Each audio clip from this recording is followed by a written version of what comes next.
The first time anyone outside the palace heard about what happened.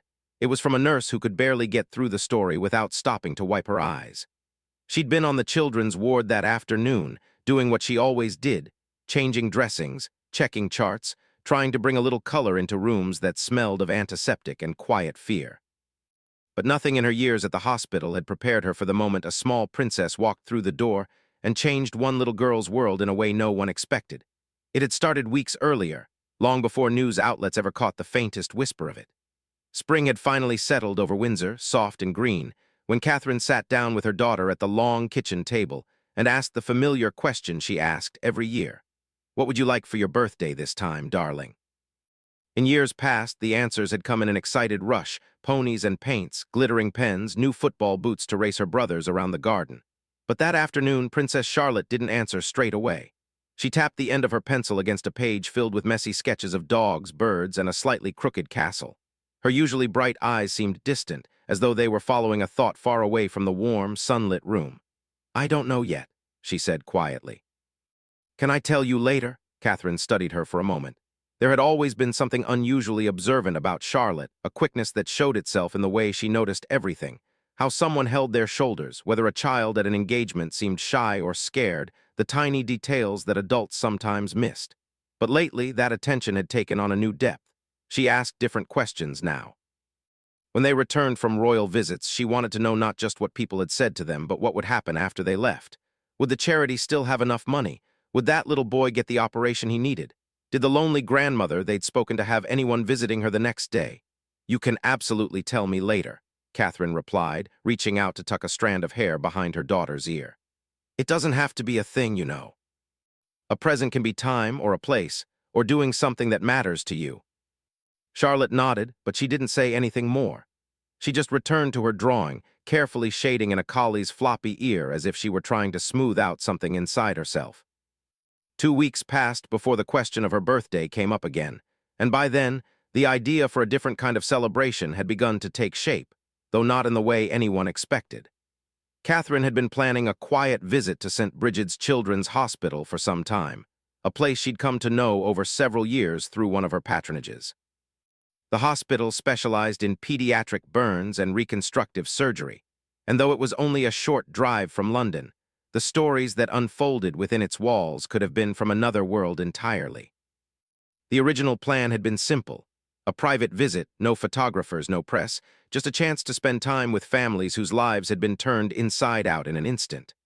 A kettle left too long on a stove, a faulty heater, a pan of oil that flared without warning, ordinary moments that had become fault lines dividing lives into before and after. At breakfast one morning, as rain tapped lightly against the windows, Catherine mentioned the visit in passing, more to explain a gap in her day than anything else. "I'll be at St. Brigid's on Thursday," she said, pouring orange juice for Louis. "It's the burns unit we talked about before, remember?" Charlotte's spoon stopped halfway to her mouth. "The one where children have to stay for months?" she asked. "Yes," Catherine replied. "Some of them are there for a very long time while their skin heals. Remember the picture of the little boy who built a whole city out of Lego from his hospital bed? That was from there." Charlotte was quiet for a beat. "Can we go too?" she asked suddenly. "All of us." Catherine hesitated. Bringing the children to a hospital like St. Brigid's was not a decision taken lightly. The sights, the smells, the reality of such suffering could be overwhelming even for adults. But she remembered something her late mother-in-law, Diana, had once said in an old interview, that shielding children entirely from pain didn't make it disappear, it just made them less able to recognize it in others. "If you're sure," Catherine said carefully, "we can speak to Papa and the hospital and see what's possible. It would have to be a quiet visit, and you'd need to be gentle and very respectful. Some of the children will be sore or tired or frightened. It's not like a normal engagement." Charlotte didn't flinch. "I know," she said, "but I want to see. I want to meet them." 2 days later, a discreet call to the hospital confirmed that they could accommodate the visit. The staff prepared the children's ward as best they could, not by decorating or polishing, everything already gleamed, but by making sure the young patients understood that some special visitors were coming. Visitors who wouldn't just smile for a photograph and vanish, but who would sit and listen and maybe, just maybe, make them forget for a little while that their skin hurt every time they moved. On the day of the visit, the sky over the city was pale and clear, the kind of blue that made the glass towers glitter. The car carrying Catherine, George, Charlotte, and Louis pulled up quietly at a side entrance, away from the main road. There were no crowds, no flags, just a few curious glances from passers-by who wondered briefly who the well-dressed family might be before hurrying on with their day. Inside, the hospital felt like another universe, cool, humming, threaded with the beeps and soft alarms of machines that kept tiny hearts steady and lungs working while bodies healed. The children were given pale, disposable gowns to wear over their clothes, and for the first time that morning, Charlotte looked nervous. She smoothed the gown over her front, fingers brushing the crinkled fabric, then glanced up at her mother. "Is it all right if I'm scared?" she whispered. Catherine squeezed her hand. "Of course it is." Being scared and being kind can happen at the same time. They walked along the corridor together, past doors decorated with hand-drawn rainbows, cartoon animals, and careful cursive letters spelling out names.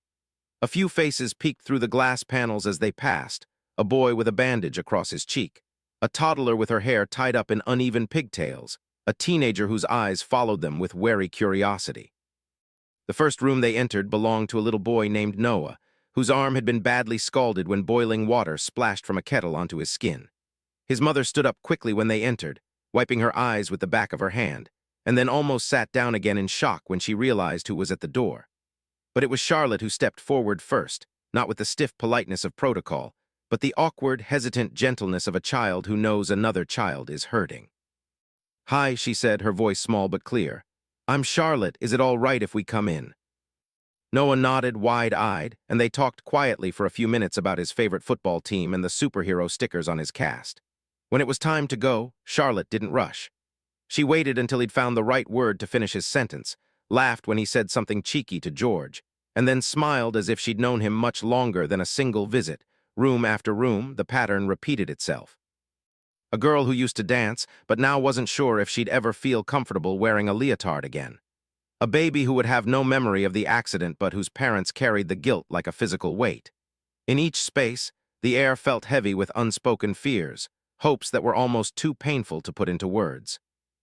And in each space, Charlotte watched, listened, and asked questions that were small and ordinary favorite colors, pets at home, which cartoons made them laugh, questions that threaded tiny stitches of normality through lives that had been torn wide open. By the time they reached the final ward, the one tucked furthest away from the lifts, Charlotte's steps had slowed. She could sense, even before the nurse spoke, that something about this room was different, as if the corridor itself were holding its breath. Inside, waiting behind the half-closed door, was the 8-year-old girl whose life and Charlotte's were about to become bound together in a way none of them could yet imagine. The door to the last room swung inward with a soft click, and for a moment, even the hum of the monitors seemed to fade. Sunlight slanted through the narrow window, catching on dust motes that drifted lazily in the air, turning the small space into something almost sacred. On the bed closest to the window sat a girl propped up on pillows, her back very straight, as if any movement might hurt. Her name was Isla. She was 8 years old, only a few months younger than Charlotte, and from the doorway, Charlotte's first thought was that Isla looked both impossibly fragile and impossibly strong at the same time. The left side of her neck and shoulder was wrapped in pale bandages, the kind that seemed to swallow every curve and angle. A plastic frame kept the sheets from resting directly on her skin. One arm lay carefully on top of the blanket, fingers peeking out from the wrappings like small, determined birds. At her feet lay a sketchbook, open to a half-finished drawing of a dog wearing a superhero cape. The lines were a little shaky, angled where the bandages restricted her grip, but the expression on the dog's face, bright, hopeful, ready to leap, was unmistakable. For a heartbeat, no one moved. Then the nurse cleared her throat softly. "Isla, sweetheart, we've got some visitors today."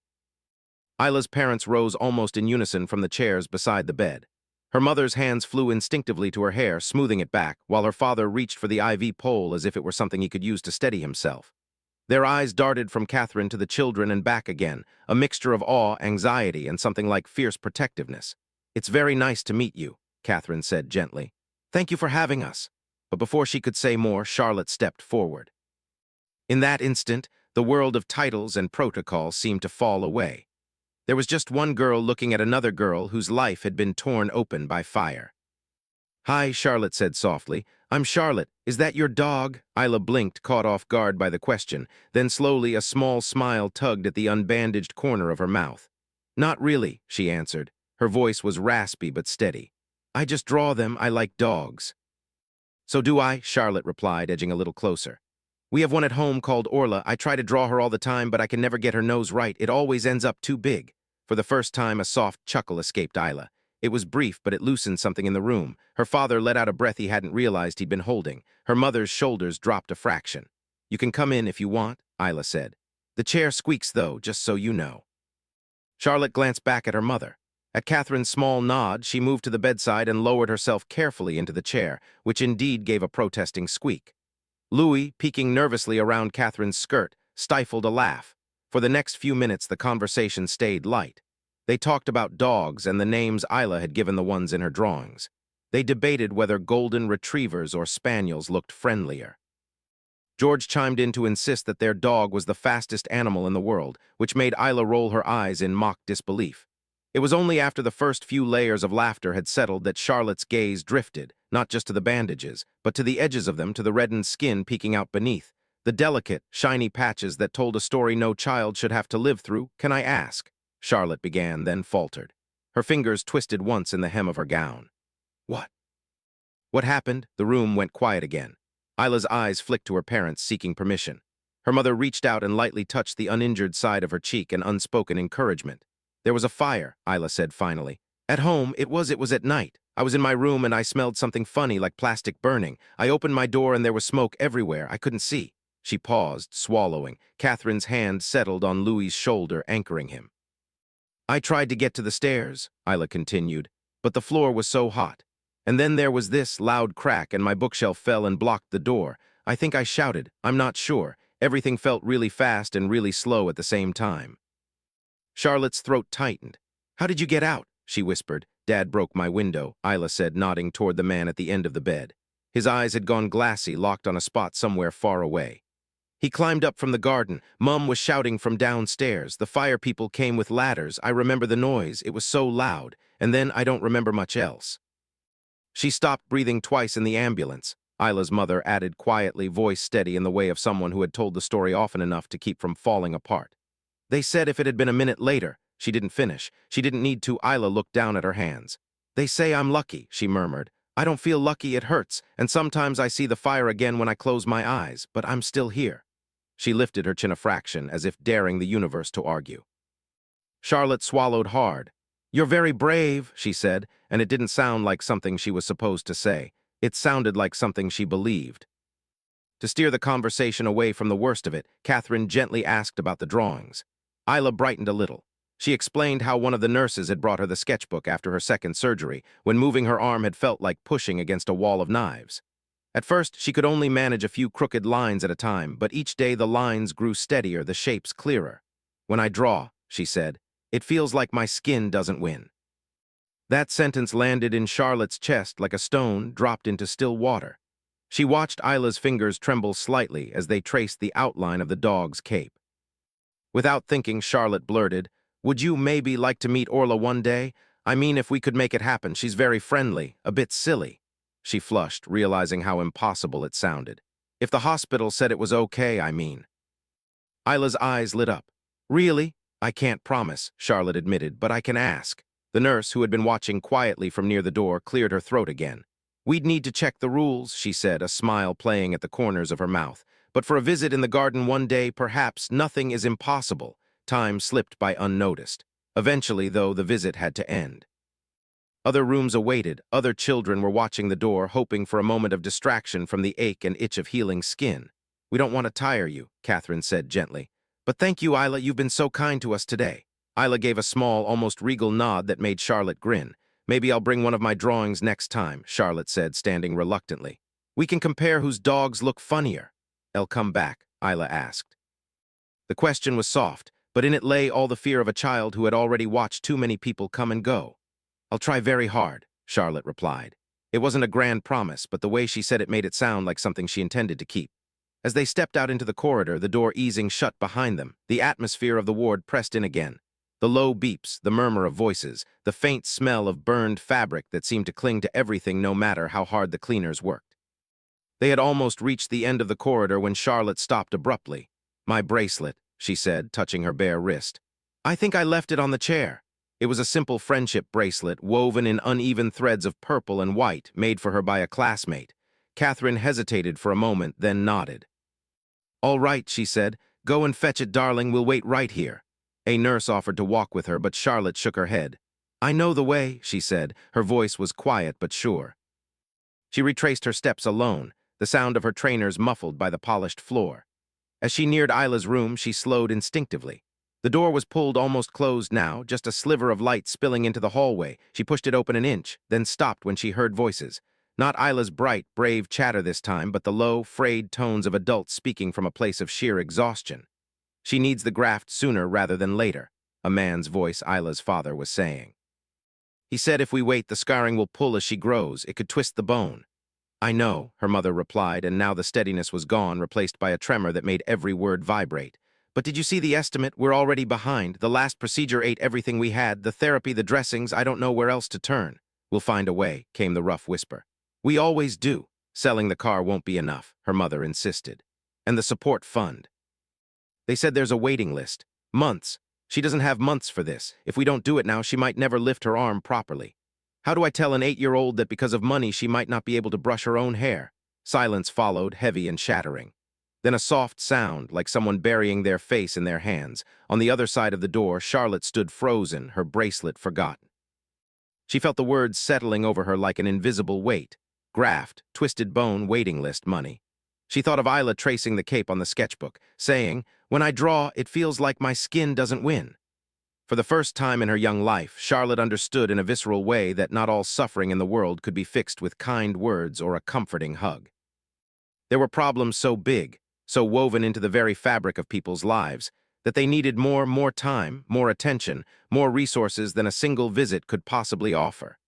And yet, as she stood there in the corridor, listening to the muffled sob of a mother who would have gladly traded places with her child, a quiet certainty began to take shape inside her, as gentle and unstoppable as a tide coming in. She picked up the bracelet from the chair, slipped it onto her wrist, and closed the door without making a sound. When she walked back down the corridor to rejoin her family, her face was pale but composed, her eyes bright with a thought she wasn't quite ready to share.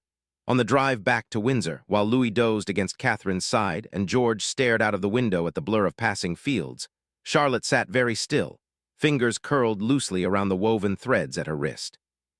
Every so often, under her breath, she whispered a single word, "Isla." That night, the castle was quieter than usual. The staff moved through the corridors with their familiar, efficient grace, clearing away dinner things and turning off lamps. But for Charlotte, the normal rhythm of bedtime, bath, pajamas, a story with Louis, goodnight kisses, felt strangely distant, like someone else's life. She lay in bed for a long time without opening the book on her pillow. The dark didn't scare her. It was the space where her thoughts grew louder. Every time she closed her eyes, she saw the thin white line where Isla's bandage ended and the raw, tight skin began. She heard again the way her mother had said, "How do I tell an 8-year-old that because of money she might not be able to brush her own hair?" At some point, the door creaked softly and a familiar head peeked around the frame. "Still awake?" Catherine asked. Charlotte nodded. She pushed herself up against the pillows as her mother came in and sat on the edge of the bed. For a while, they didn't speak. The small fire in the grate flickered, throwing warm light across the room, so different from the cold, fluorescent glow of the hospital. "You were very brave today," Catherine said at last. "I know it wasn't easy."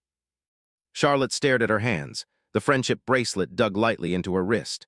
"Mummy," she said, voice barely above a whisper, "is it true that if Isla doesn't have another operation soon, her arm might not work properly?" Catherine hesitated.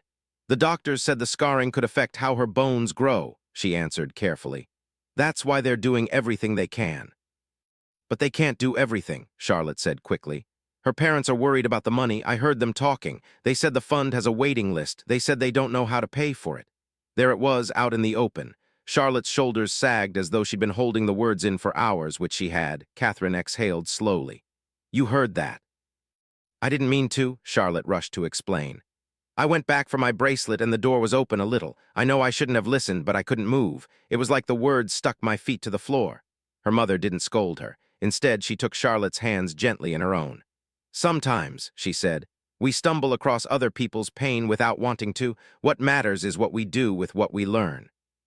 Charlotte looked up. Her eyes were bright, not with tears, but with an intensity that seemed far older than 9.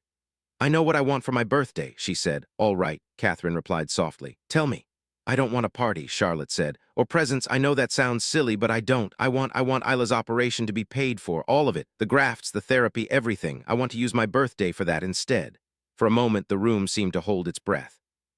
The crackling fire, the ticking clock, the muted sounds of the castle, everything faded into the background. Catherine's eyes filled, but her voice remained steady. That's a very big wish, she said, and a very generous one. Are you sure? Yes, there was no hesitation. You always say that being born where we are means we have a responsibility, that it's not just about wearing nice dresses and waving from balconies. A flicker of a smile tugged at her lips. You said it means we should try to make things better where we can. This is something I can do, isn't it? Not just you and Papa. Me. Catherine brushed a thumb across her daughter's cheek. In that moment, she saw not just the child she'd tucked into bed countless times, but a glimpse of the woman she might grow into, someone who understood that true privilege wasn't having more, but being able to give more. We'll talk to the hospital, she said quietly. We'll find out what Isla needs and what it would cost, and if it's possible, we'll make it your birthday gift from you. Not with my pocket money, Charlotte added, suddenly flustered. I mean, I know I don't have that much, but from the other money, the royal money, Catherine smiled. There are ways to do it, she assured her. You don't have to worry about the details, just know that if it can be done, it will be done in your name. And we won't tell anyone unless you say so. I don't want anyone to know, Charlotte said quickly. Not about the money, it should just be for her. If she wants to tell people one day, that's up to her, but I don't want it to be on the news or anything. Then it won't be, Catherine promised. The next morning, discreet calls began. A quiet meeting was arranged with the hospital administrator, held not in a grand office, but in a small side room tucked behind the chapel. On the table lay a folder containing Isla's treatment plan, the recommended grafting procedure, the estimated number of follow-up sessions with the physiotherapists and occupational therapists, the specialized garments she would need to wear for months to help her scars heal as smoothly as possible. The number at the bottom of the page made even seasoned professionals pause. That includes a margin for complications, the administrator explained, his voice low.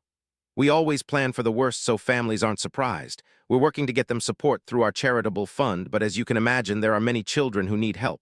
We prioritize by medical urgency, but even then, there's only so much in the pot. We'd like to cover it, Catherine said simply. Quietly, through a private donation. It would be made in the name of my daughter, if that's all right. The administrator blinked, taken aback. He had expected sympathy, perhaps assistance in raising awareness. He had not expected this. Of course, he stammered. It would change everything for them. I can't tell you what it would mean. You don't have to, Catherine replied. Just tell me where to sign. Within days, the arrangements were complete. The donation, enough to cover the surgery, the therapy, and a fund for any unexpected needs, was transferred directly to the hospital's special account. Officially, it came from a private benefactor. Unofficially, everyone involved understood that it was a birthday present unlike any other. When Isla's parents were called into the quiet consulting room and handed the letter, her mother's legs almost gave way beneath her. Her father read it twice, as if the words might rearrange themselves into a cruel joke if he blinked. Is this real? He whispered. All of it. It's real, the administrator confirmed gently.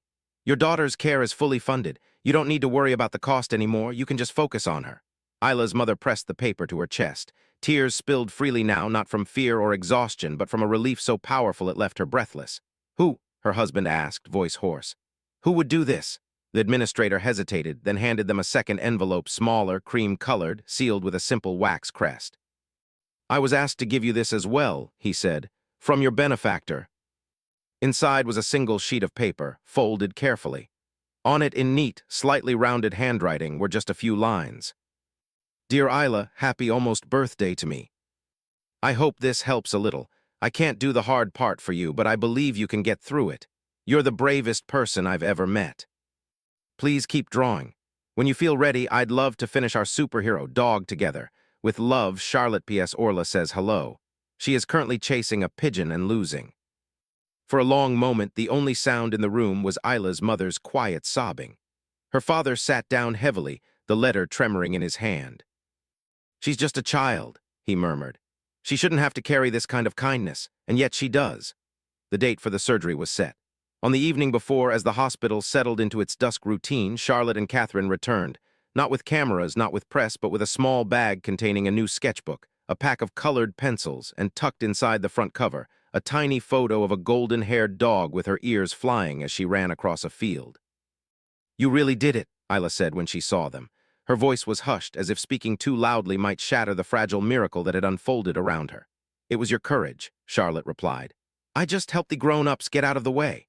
They spent the next hour drawing side by side, two girls leaning over the same page, one arm wrapped in bandages, the other bare and steady. They gave their superhero dog a cape with both their initials on it. They argued good-naturedly over whether he should have spots or stripes. When the nurse finally came to remind Isla that she needed to rest, neither of them wanted to say goodbye. "You can think of the dog if you get scared tomorrow," Charlotte said quietly, squeezing Isla's fingers. "Think of him jumping through the fire and coming out the other side with his cape still on." "And Orla," Isla added. "I'll think of her too." The operation lasted 5 hours. In Windsor, Charlotte tried to distract herself with schoolwork, with playing football with her brothers, with anything that would stop her from imagining sterile lights and masked faces and the beep of monitors. Yet every time the phone buzzed on the table, her head snapped up. Finally, just as the afternoon light began to fade, Catherine's mobile rang. She answered, listened, then turned to her daughter with a smile that seemed to light the room from the inside out. "It went well," she said simply. "The graft took. The surgeon is very pleased." Charlotte let out a breath she hadn't realized she'd been holding. For the first time in days, her shoulders relaxed. "Can we visit when she's feeling better?" she asked. "We'll ask," Catherine replied. "But yes, I think she'd like that." Weeks later, when Isla was strong enough to sit up without help and the worst of the swelling had gone down, the hospital's communications officer came to her room with a gentle suggestion. Would she be willing, if her parents agreed, to share a little of her story? Not the medical details, they were private, but the hope, the kindness, the part where someone she barely knew had stepped in quietly and changed the course of her life. At first, her parents hesitated. They had been so careful to protect their daughter's privacy, to shield her from gawkers and curiosity. But Isla was insistent. "If she didn't want anyone to know," Isla said, fingers resting on the superhero dog drawing pinned to her wall, "that's okay. We don't have to say her name if you don't want to, but people should know that things like this can happen, that there are still good people. Maybe it will make someone else be brave too." In the end, they agreed. A short video was filmed in her room on a quiet afternoon.